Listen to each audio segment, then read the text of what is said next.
Y está padrísimo, es un grupo de expertos donde ser experto no es ser el cerebro más inteligente del mundo en algo, es alguien No. que entiende un poco mejor algún tema, y entonces yo que entiendo un poquito mejor del tema A, contigo del tema B, del C, y entonces podemos platicar que salga algo más interesante, más rico, más nutrido, con diferencia de opiniones. Entonces, bueno, armonizas ahí, medio nos ponemos de acuerdo, generas un documento para que alguien que no es ni experto en A, ni en B, ni en C, ni en D, entienda con ese esquema. Y entonces, eso, Elena, la verdad es que ayuda mucho porque, como te decía al principio, la realidad es que la mayoría de nosotros estamos perdidos. Entonces, no entiendes ni qué es una cosa, ni cómo podría afectar. Digo, a mí me ha tocado platicar con algunas personas cuando digo, bueno, es que si esto no lo acomodas, ¿no? Pensando en acomodar, que podría ser legislar, prohibir, lo que sea. O sea, si no lo acomodas, podría pasar esto. Y les pongo 3, 4 ejemplos. Me dicen, eso no se, eso en la vida lo van a poder hacer. Digo, no, es que eso ya se puede hacer. ¿No? Reconocimiento facial y que sepan por dónde vas caminando y quién eres y a dónde entras, dónde sales. Dicen, eso es imposible, ¿no? O sea, eso ya se puede hacer. Que a lo mejor no te estén diciendo que lo hacen, es Eso es diferente. diferente. No, Así pero eso es. ya lo hacen y es relativamente fácil. O sea, ni siquiera es una cámara de vigilancia extraordinariamente avanzada. Entonces, muchas cosas que podrían ser, y aquí el gran reto me parece, Elena, es qué, qué sugerimos a quien caiga, al legislador, al municipio, estado, federación, Unión Europea, o sea, ¿qué sugerimos de tal forma que sea algo que no frene la innovación, pero que tampoco vaya a tergiversar o atropellar los derechos fundamentales de las personas, ¿no? Y ese es un reto bien grande porque, como comentábamos al principio, mucho de esto no lo entendemos todavía. Y cuando medio estamos entendiendo la versión 1, ya va en la 7, y cuando medio tratas de entender la 7, ya va en la 38. Entonces, hay cosas pues que no tienes que entender, o sea, a lo mejor es asimilarlas y ver el impacto más que las tripas de lo que está haciendo. Y a mí me parece, Elena, que los estudios que ustedes hacen eh, son maravillosos para tener este entendimiento y esta claridad de lo que es y de lo que no es. Cuéntanos un poquito más de esto. Sí, y además muchas gracias por lo que nos dices de nuestro trabajo, ¿no? Me da mucho gusto. Es que nosotros tenemos como que varias características que siempre tratamos de aplicar en lo que hacemos. Uno es un enfoque sistémico y creo que esto es fundamental. Ya se empieza a oír cada vez más, ¿no? Ya aparece en la conversación este término, pero la verdad es que todavía no se entiende bien.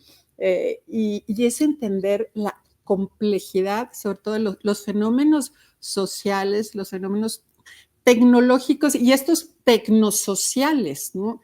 Porque los efectos son múltiples, no son lineales, ¿no? A veces si quisiéramos que todo en la vida funcionara de una manera lineal, porque entonces dices, bueno, yo meto 2 piedritas y salen 3 piedritas y siempre va a seguir funcionando así toda la vida, pero la realidad no funciona así, la realidad es muy complicada.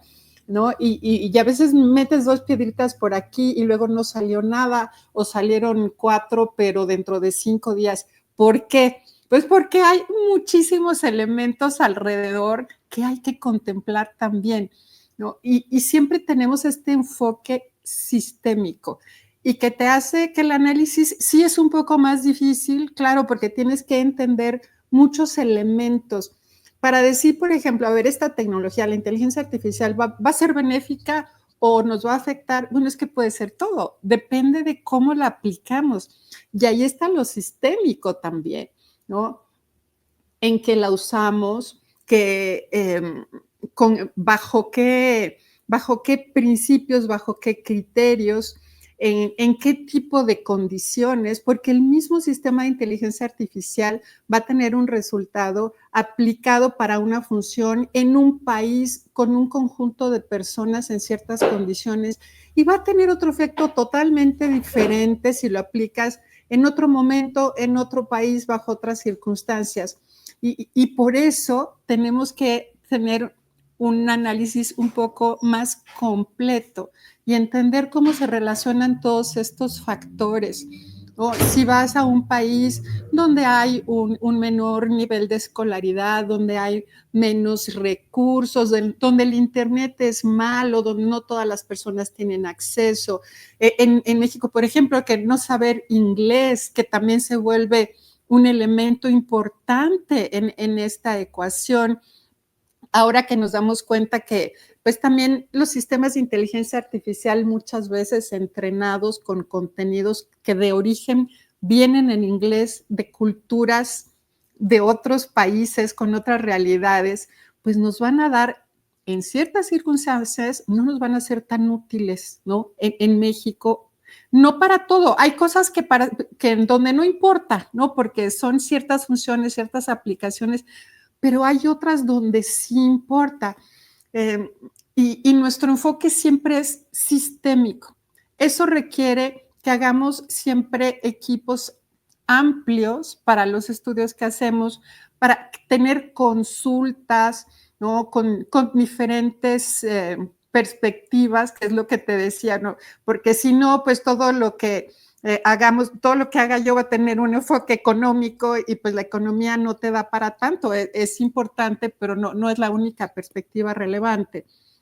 Entonces, ese es uno de los enfoques que tenemos y sabes que también aceptamos que hemos entrado a una normalidad de la incertidumbre. Entonces, lo que hacemos, tenemos que entender que lo tenemos que hacer bajo incertidumbre.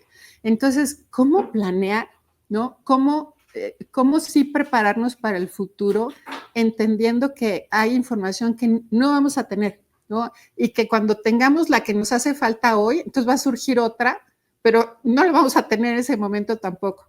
Entonces, todas nuestras acciones tienen que estar preparadas para la incertidumbre. Eso entra en mucho conflicto, por ejemplo, con la cultura jurídica, porque dices, bueno, ¿qué reglas vamos a poner si no sabemos qué va a pasar? No, es que ese es el reto de innovación en la regulación, en la gobernanza, qué reglas poner que nos sirvan, que nos sigan sirviendo, aunque la tecnología evolucione. Entonces, ese es el punto. Entonces, quiere decir que ni te preocupes de que te expliquen 30 veces cómo funciona hoy la tecnología. Tienes que tener reglas que te funcionen para la tecnología de hoy, la de mañana y la de pasado mañana, que no vas a saber cómo va a funcionar. Y esto también es bien importante. Y lo otro es que tiene que ver con esta incertidumbre, pues que tiene que ir aparejada con esquemas que nos permitan aprender continuamente. ¿Cómo creamos sistemas en donde estemos abiertos al aprendizaje, a un error educado, ¿no? Nos vamos a estar equivocando porque estamos aprendiendo en el camino, pero ahí lo importante es cómo ir detectando ese error y corrigiendo rápidamente. Y eso nos tiene que hacer reflexionar también sobre las reglas que seguimos, sobre las políticas públicas, las estrategias industriales de las empresas, en las universidades también. ¿Cómo prepararnos para el futuro? Mira, yo ahorita que digo universidades, ¿cómo le decimos a una universidad que no puede planear las carreras que necesitan para dentro de 10 años o 20 años? No lo sabemos. Ese es el punto. No lo sabemos ni lo vamos a saber. Entonces, ¿cómo prepararnos bajo qué habilidades, qué sistemas de educación tenemos que generar? Porque no los tenemos ahorita, salvo experiencias muy específicas y muy poco comunes. Sistemas tan abiertos que te permitan ir modulando, ¿no? Y reaccionando a esta transformación continua. Y entonces que te enfoques en habilidades flexibles, abiertas, que sí te vayan a servir para un futuro que todavía no conocemos muy bien cuál va a ser. Oye, fíjate, déjame retomar 3 puntos. Cuando te hablas de un enfoque sistémico, si entiendes profundamente el concepto de sistémico, pues también entenderás que hay una capa superior, una más abajo, otra, y a lo mejor para que un sistema funcione, las capas de abajo pueden cambiar constantemente, pero la capa de arriba no cambia, por ejemplo, ¿no? Y me voy a un ejemplo que yo no veo en qué momento podría llegar a cambiar en la vida, y es los 7 niveles del OSI de Internet, ¿no? Sí. Que a lo mejor, digo, o sea, es a lo mejor algo, cuando se inventó Internet, dijeron, oye, pues tiene que tener 7 niveles, mire, el físico, bla, bla, bla, bla, hasta el de aplicación. Oye, ¿qué va a llevar adentro? ¿Quién sabe? Oye, el físico, ¿qué es? Pues cualquier cosa que sea física, ahí cabe. Entonces ahí cabe el cable, el transistor, la fibra óptica, o sea, lo que sea físico, ahí va. Y entonces, el haber dicho físico en lugar de haber puesto cable, me dio la entrada a que cualquier cosa que pueda caber ahí cabe. Y hasta Exacto. La fecha, Elena, tú conoces mejor sí. Que yo los 7 niveles del OSI, sigue jalando. Yo no veo en qué momento pudiera cambiar. Ese es un punto que tendríamos que abstraernos para conceptualizar y ver el sistema desde arriba y tratar de encontrar las capas más altas. Lo otro, lo que dices de la parte de los errores, yo en los cursos que doy de inteligencia artificial, les digo, a ver, hay un mantra que tienen que empezarse a repetir y es, me quiero equivocar sí. Para aprender. Me quiero equivocar para aprender, porque aparte en nuestras culturas, a diferencia de otras, está muy mal visto el que te equivoques, está muy mal visto el fallar, está muy mal visto el fracasar, cuando en otras culturas es la vía de aprendizaje. No, hay incubadoras, por ejemplo en Israel, que tú llegas y dices, oye, aquí está mi proyecto, te dicen, ¿cuántos proyectos has echado a perder? No, ¿cómo crees? Ninguno. Pues regrésate cuando has echado a perder unos 3 o 4, ¿no? Para claro. Porque entonces ya aprendiste algo. Entonces, bueno, esta parte de equivocar, sí, equivócate rápido. Oye, me voy a esperar hasta que sepa perfectamente bien, eso no se puede. No. O sea, hazlo ahorita.